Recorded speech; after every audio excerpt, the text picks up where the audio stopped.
Prisión provisional comunicada e sen fianza para 3 dos detidos na Operación Olimpia, o último operativo contra o tráfico de drogas desenvolvido na comarca do Salnés. A xuíza aprecia risco de fuga, de reiteración delictiva e de destrución de probas. Que tal? Moi boa noite. Segundo a investigación da Garda Civil, esta rede internacional empregaba os inmobles que tiña pola comarca do Salnés como garderías para a cocaína procedente de Latinoamérica. De seguido ampliamos esta información, antes titulares.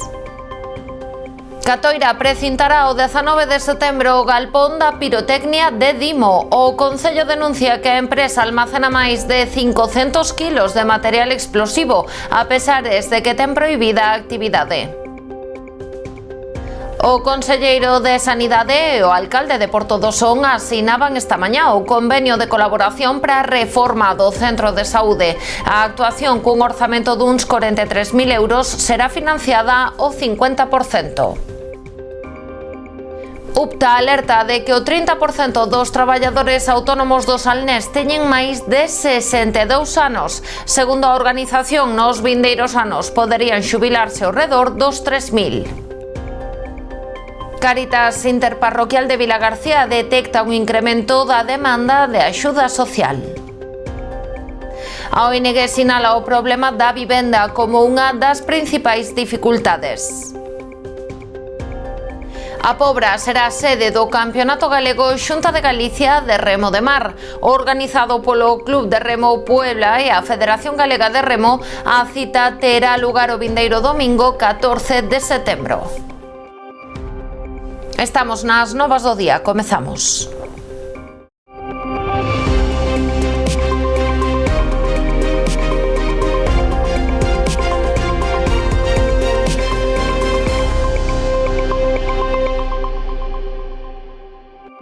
O Salnés servía como gardería de cocaína para a rede de distribución de droga que foi desartellada esta semana na comarca. Segundo a Garda Civil, a organización contaba cun importante número de inmobles por todo o Salnés, nos que agochaba a droga que chegaba a Portugal dende Sudamérica camuflada entre peles de bovino. Despois distribuíase por toda España. No momento da operación, a rede tiña no seu poder máis de 2.200 kilos de cocaína. Neste operativo bautizado como Operación Olimpia, foron detidas 19 persoas de diferentes nacionalidades: española, colombiana, portuguesa e dominicana. 12 foron detidas esta semana polos axentes da Unidade Central Operativa. As 7 restantes xa o foran con anterioridade en Pontevedra, Madrid, Barcelona, Ourense, Guadalaxara, Zamora e Portugal. A operación está a ser dirixida polo xulgado de instrucción número 4 de Cambados. 9 dos detidos pasaron hoxe a disposición xudicial. A maxistrada decretou o ingreso en prisión provisional comunicada e sen fianza para 3 deles, o apreciar risco de fuga, de reiteración delictiva e de destrución de probas. Os outros 6 foron postos en liberdade. 2 deles con medidas cautelares, como a retirada do pasaporte, a prohibición de sair do territorio nacional e a obriga de comparecer ante o xulgado cada mes. Todos están investigados por un delito de tráfico de drogas que causan grave dano á saúde en cantidade de notoria importancia, cometido no seo dunha organización criminal. Catoira precintará o galpón da pirotecnia Pirogal en Dimo tras detectar que a empresa está a facer uso das instalacións e a acumular material explosivo. Despois de detectar movementos no galpón, o Concello solicitou á Subdelegación do Goberno un informe da Garda Civil. Os axentes constataron que nas instalacións había case 580 kilos de materia explosiva almacenada. O Concello tomará a medida o vindeiro 19 de setembro, despois de trasladar a Fiscalía o informe sobre o incumprimento da prohibición de actividade ditada en sentenza firme. Segundo o goberno local, a empresa podería estar incorrendo nun delito de desobediencia. O rexedor Xoán Castaño lembra que a compañía ten prohibida expresamente a actividade dende febreiro de 2024 por medio dunha decisión do Concello ratificada en abril de 2024 tamén. A orde foi confirmada por vía xudicial, primeiro por sentenza do Tribunal Superior de Xustiza de Galicia en decembro do mesmo ano e despois de maneira firme por dilixencia en xuño de 2025. Para Castaño, o comportamento de Pirogal supón un gravísimo risco para a veciñanza e para as persoas usuarias das instalacións, tendo en conta a situación do galpón no monte. Non en van asegura que hai unhas semanas produciuse un incendio na comunidade de Montes de Carracedo. Para executar o precinto, o Goberno de Catoira solicitou a asistencia da Garda Civil co fin de que certifique o contido do interior do galpón e se faga cargo do material pirotécnico no caso de que Pirogal non proceda ao seu baleirado previamente.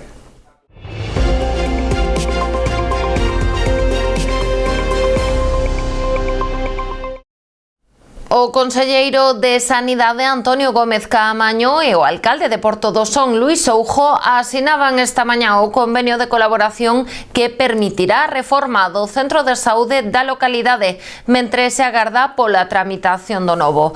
A actuación cun orzamento que roldará os 43.000 euros será financiada ao 50% polas dúas administracións. O conselleiro de Sanidade Antonio Gómez Caamaño achegouse esta mañá a Porto do Son para asinar co alcalde da localidade, Luís Soujo, o convenio de colaboración para a reforma do actual centro de saúde da localidade. As dúas administracións asumirán o 50% o total do custe da actuación, cun orzamento duns 43.000 euros. As obras consistirán basicamente na impermeabilización da fachada traseira do edificio, para evitar as continuas filtracións. Este convenio é un convenio que financiamos ao 50%, cunha aportación de 21.000 e pico o Sergas e 21.000 e pico o Concello de Porto do Son, e o que vamos a facer é un mantenimiento da cubierta, limpieza e cambio de tellas, impermeabilizar a zona máis que dá ao sur, que é máis abatida polos ventos do sur, e tamén, bueno, pois sellado de fiestras e todo o que conleve, pois que non entre humedad no centro de saúde. Segundo sinalou o propio conselleiro, será un pequeno lavado de cara, mentres avanzan na tramitación do que será o futuro centro de saúde da localidade, que será construído nunha parcela de titularidade municipal entre o actual Concello e a Casa de Cultura, na zona da Atalaya. E además hoxe, como vistes, firmamos a segregación e a parcelación do ante notario para que nos podamos poñerlle a disposición os terreos do futuro centro de saúde de Porto do Son. Bueno, pois é unha parcela de 2.600 metros cuadrados, ubicada entre a Casa de Cultura e o Concello de Porto do Son.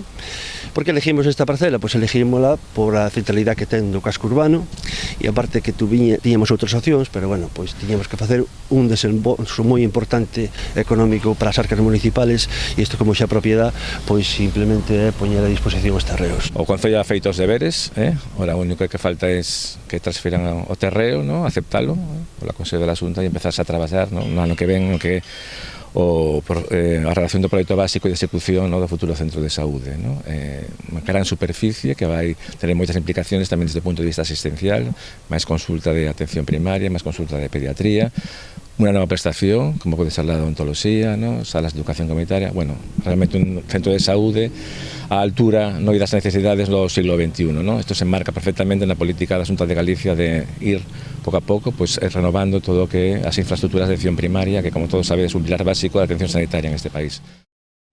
O conselleiro referiuse tamén aos problemas da falla de médicos de atención primaria que afecta a moitos centros de saúde, nomeadamente os de Ribeira de Aguiño, que continúan todas as semanas con concentracións de protesta, tamén en Catoira.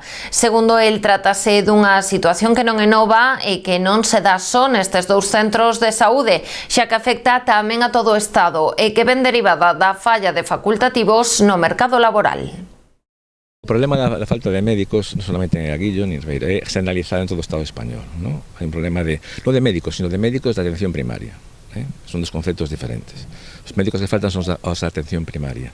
Encima, esa ausencia empeora desde o punto de vista da asistencia lo que é no verano, porque hai que tamén os profesionais sanitarios ten dereito ás vacaciones, entonces compaginar a necesidade de asistencia con os dereitos laborales.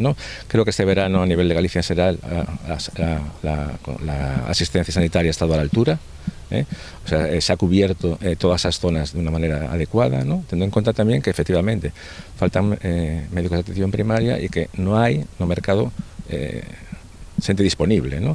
o objetivo da Xunta é ir pouco a pouco, cubrindo todas as prazas, no, disponibles, no, captando a todos os novos profesionais sanitarios da medicina de familia, os 1000 que acaban, no, para ir pouco a pouco cubrindo todas as plazas vacantes que tenemos no territorio galego, no?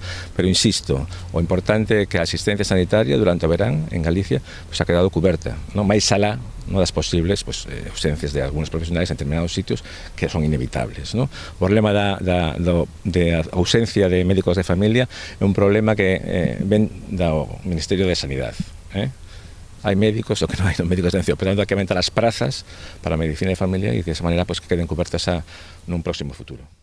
Por outra banda, o Concello sonense ven de anunciar tamén que a Consellería de Educación ten previsto licitar en outubro a reforma do pabillón do Instituto que resultara afectado polo temporal o pasado inverno. Segundo explicou o rexedor Luís Soujo, a intención é que a actuación se inicie o antes posible, dando así resposta á elevada demanda existente pro uso da instalación. Durante o tempo que se prolonguen as obras, o Concello porá a disposición da comunidade educativa do Instituto as instalacións do pabillón de Portosín e a piscina para dar servizo aos ciclos de formación profesional de deportes que se imparten nel. O Executivo pobrense informou de que mantén aberta a convocatoria do concurso para planificar a fachada marítima da vila ata o vindeiro 23 de setembro.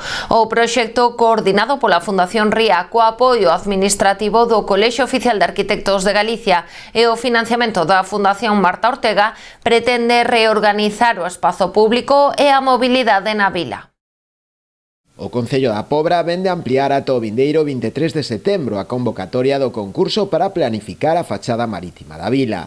Un proxecto que, coordinado pola Fundación Ría, co apoio administrativo do Colexio Oficial de Arquitectos de Galicia e o financiamento da Fundación Marta Ortega, pretende reorganizar o espazo público e a mobilidade no municipio. A convocatoria prevé repartir un total de 33.000 euros entre os 3 mellores deseños que se presenten. E a proposta gañadora asumirá a redacción do plan director mediante un contrato valorado nuns 50.000 euros. En palabras do propio alcalde Xosé Carlos Vidal, o proxecto vai a supoñer un cambio significativo e vai a marcar as liñas base do que pode ser no futuro urbanismo da vila. Un concurso de ideas para facer un proxecto para o que é a reforma da fachada urbana do Concello da Pobra. Eu creo que iso vai a significar un cambio pois moi importante en todo o que é o urbanismo e vai a marcar esas primeiras liñas, non? Unhas liñas bases sobre o que pode ser no futuro o urbanismo da Pobra do Caramiñal. A reestruturación do tráfico, a redistribución dos postos do mercado e a mellora dos espazos libres serán eixes centrais das propostas deste plan director que marcará a folla de ruta para futuras intervencións urbanas. A convocatoria do concurso de ideas está disponible na plataforma de contratación do sector público.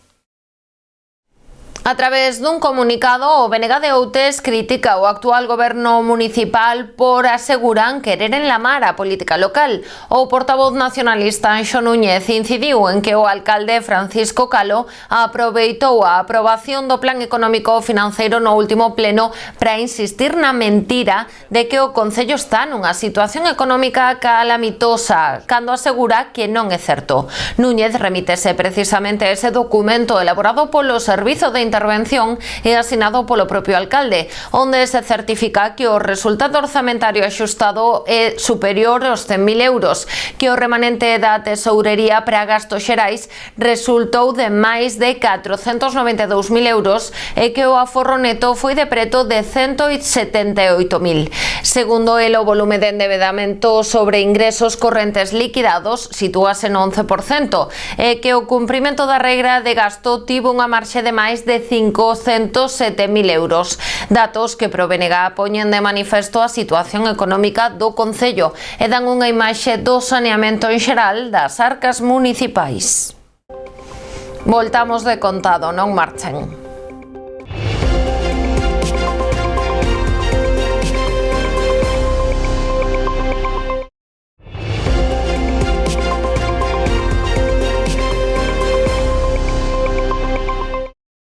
A Unión de Profesionais e Traballadores Autónomos UPTA alerta. Dos 10.300 autónomos da comarca do Salnés, o 30% xa teñen máis de 62 anos. Dende a entidade aseguran que podemos estar a poucos anos de que se xubilen ao redor de 3.000 destes traballadores, algo que suporía un duro golpe para a economía comarcal. Por iso reclaman ás administracións a toma de medidas urxentes. Que o 30% dos autónomos da comarca xa cumpriron os 62 anos.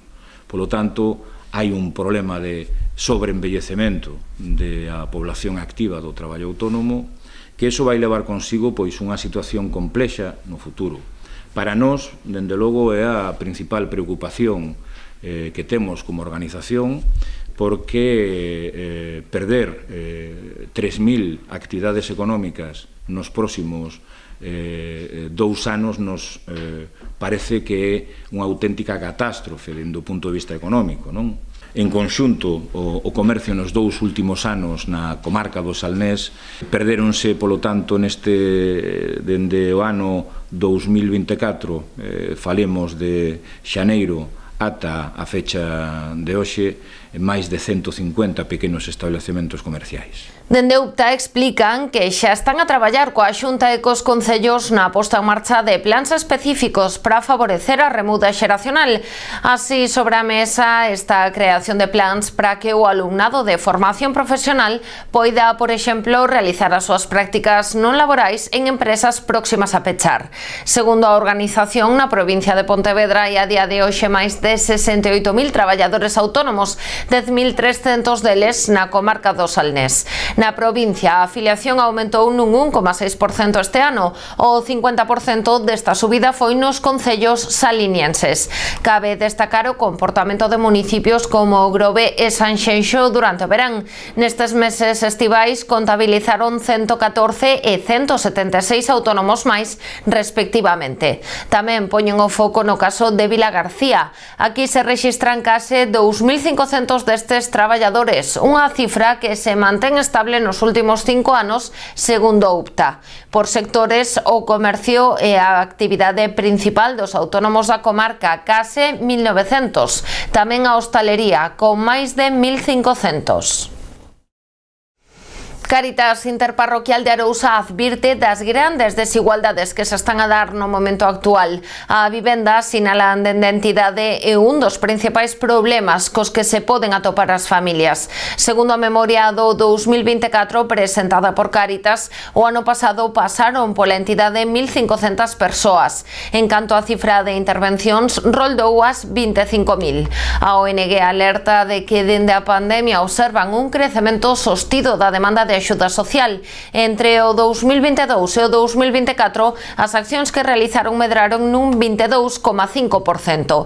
Así, no 2024 tiveron que realizar máis intervencións que en anos anteriores e detectan un incremento das situacións de vulnerabilidade e, sobre todo, nas persoas maiores. Tamén entre as familias con baixos ingresos ou as mulleres que viven soas. Ademais, chaman a atención sobre o risco de cronificación da pobreza, que ven acompañada do illamento social e da dificultade para acceder a un emprego digno. En canto aos servizos de Cáritas máis empregados, destaca o comedor social, que serviu case 16.000 comidas. O Centro de Acollida de San Cibrán ofreceu aloxamento e acompañamento a 29 persoas e familias sen fogar. No referente á inserción laboral, polo programa de emprego de Cáritas pasaron 272 persoas. Este 2025 está a seguir a tendencia de incremento da demanda das axudas sociais. Pero desgraciadamente seguimos creciendo, tenemos un problema muy acuciante que es el de la vivienda y bueno, pues tenemos cada vez más atenciones y más personas que necesitan, bueno, pues que Cáritas esté aí a su lado todos os días. Que hai como un incremento sostido, non? Que se refleja sobre todo despois da pandemia, despois do 22, 23, 24, pero sí que me gustaría un pouco destacar tamén que este 2025, porque a veces tamén é importante dar datos do que xa estamos vivindo, sí que estamos notando un incremento moi importante no número de atencións e de respostas que damos desde aquí. como significativo vos podemos dar dous datos moi concretiños que teñen que ver co comedor social, que foi que en marzo deste ano se serviron un total de 1.400 comidas, que foi un máximo histórico desde que temos registros. A Mancomunidade do Salnés clausurou hoxe o seu 16º obradoiro de emprego de hostalería. A iniciativa comezou o pasado 3 de decembro de 2024 e durante 9 meses permitiu ao alumnado completar os certificados de profesionalidade de cociña e de operacións básicas de restaurante, bar ou servizos de restaurantes. Os 20 alumnos participantes, 10 en cada especialidade, recibiron formación teórica e práctica, combinando aprendizaxe con experiencia laboral real. Esta edición contou cun investimento da Xunta de Galicia de algo máis de 400.000 euros. Dende a Mancomunidade do Salnés destacan o bo dato de inserción deste obradoiro, que supón unha excelente porta de entrada ao mercado laboral. Dende o ano 2005 xa se desenvolveron 16 obradoiros de emprego e 2 escolas taller, polos que pasaron preto dos 550 alumnos. Tras a clausura desta edición, a Mancomunidade xa pensa na do 2026. Aquí hai que dar a gracia sobre todo tamén ao profesorado e ás persoas que de alguma maneira colaborastedes tanto para formar precisamente a persoas, alumnos que son moi necesarios para o sector do turismo e da hostelería na comarca, porque cando veñen os turistas, esa atención que é tan necesaria con persoas tan formadas, pois ao final o que vai a redundar precisamente na boa xestión e no bo funcionamento, e iso de alguma maneira pois non deixa a comarca do Salnés pois nun nivel pois moi alto, que ao final é o que necesitamos. Non os teñen porque sí, senón porque detrás deso hai un traballo moi importante, ben feito por parte da Presidencia, da Xerencia, de todos os traballadores da Mancomunidade, que fan que estes cursos sexan concedidos á Mancomunidade do Salnés. Hai 20 en toda a provincia, hai 4 no Salnés e un deles é o da Mancomunidade.